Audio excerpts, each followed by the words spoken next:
Ano nang nangyari sa dating NBA star na si Latrell Sprewell, ang taong minsang nanakal sa kanyang coach? Si Latrell Sprewell ay minsang siniraan ng mga tagahanga ng Golden State Warriors, minahal ng mga taga-suporta ng New York Knicks, at tinanggap ng mga loyalista ng Minnesota Timberwolves. Nagkaroon siya ng isa sa mga kakaibang karera sa kasaysayan ng NBA na minarkahan ng mga hindi nakakaakit na kaganapan at clutch performance sa mga sitwasyong high pressure. Magbabalik tanaw tayo sa mga highs and lows ng kwento ni Sprewell. Ang kwento ni Latrell Fontaine Sprewell ay nagsimula sa Milwaukee, Wisconsin noong 1970.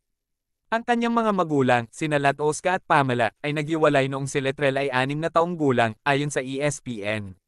Sa susunod na taon, lumipat siya kasama ang kanyang mga lolo't lola sa Michigan, ngunit sa kalaunan ay bumalik sa Milwaukee upang tapusin ang high school.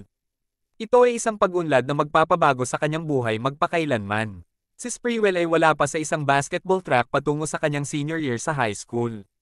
Dahil hiniling sa kanya na subukang mag-tryout bilang senior. Ito ay naging isang kababalaghan na may average na halos 30 points per game. Ang Washington High School ay naging 24-2 sa season na iyon, ngunit dahil sa huli na pagpapakilala ni Sprewell sa basketball, hindi siya na-recruit ng anumang mga pangunahing kolehiyo, ayon sa ESPN. Pagpasok niya ng college, sinimulan niya ang kanyang karera sa Three Rivers Junior College, ngunit maliwanag na medyo maaga na si Sprewell ay nakalaan para sa isang mas malaking programa.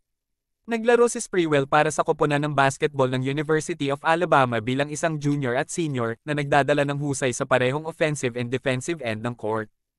Pagdating naman niya sa NBA, agad siyang kinuha ng Golden State Warriors sa ika-24th na overall pick noong 1992 NBA Draft. Sa court, naging maganda ang takbo nito dahil si Sprewell ay isang all-star sa 3 sa kanyang 6 na season sa koponan. Gayunpaman, mayroon siyang ilang pag-uugali sa labas ng court na nagsisimula ng maging alalahanin para sa organisasyon.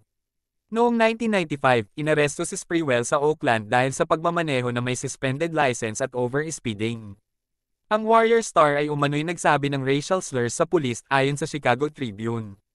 Ang mga singil ay kalaunan ay ibinaba, ngunit ang player ay muling nabalitaan ng ang kanyang 4-year-old na anak na babae ay maputol ang kanyang tainga matapos ang isa sa mga pitbull ni Sprewell ay kumagat sa bata. Sa isang practice ng Warriors noong December 1, 1997, hindi tumugon ng maayos si Sprewell sa mga batikos na ipinataw ng head coach na si PJ Carlesimo. Hinarap ng manlalaro ang coach. At inilagay ni Sprewell ang kanyang mga kamay sa lalamunan ni Carlesimo, hinatak siya sa lupa. Isinasaad ng mga ulat na hinawakan ni Sprewell ang leeg ni Carlesimo nang humigit kumulang 15 segundo. Sinuntok din umano ni Sprewell si Carlesimo makalipas ang ilang minuto, ayon sa ESPN. Predictably, hindi pinahintulutan ng NBA ang bagay na ito, at sinuspinde si Sprewell para sa natitirang panahon ng season.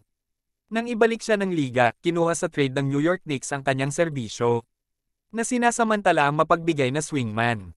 Sa kanyang unang season sa New York, tumulong si Sprewell na pangunahan ng Knicks sa isang NBA Finals appearance.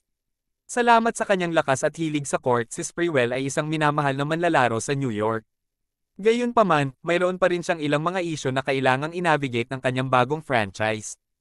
Noong 2003, na-trade ng Knicks si Sprewell sa Minnesota Timberwolves, na nakaranas din ng agarang tagumpay sa kanyang pagdating. Nakapasok ang koponan sa Western Conference Finals noong 2004 at ang karanasan ng forward ay isang malaking dahilan kung bakit. Gumugugol siya ng isang season sa Timberwolves para tapusin ang kanyang karera. Habang si Sprewell ay naglaro ng 80 games noong 2004 hanggang 2005, ang kanyang relasyon sa Timberwolves ay sumama ng tanggihan niya ang 3 taon. $21 million na extension. Sinabi niya sa media na kailangan niyang pakainin ang kanyang pamilya at ang alok ay isang sampal sa mukha ng isang manlalaro ng kanyang kalidad. Tulad ng nangyari, walang mas magandang alok na dumating pa para sa kanya.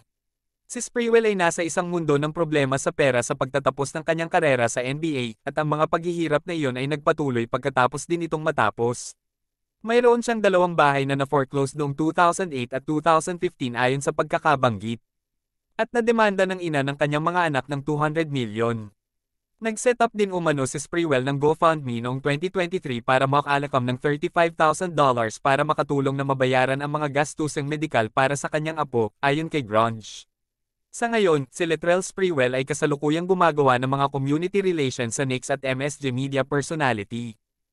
Ikaw, anong mga moments ang naaalala mo kay Latrell Sprewell? Let me know your thoughts sa comment section.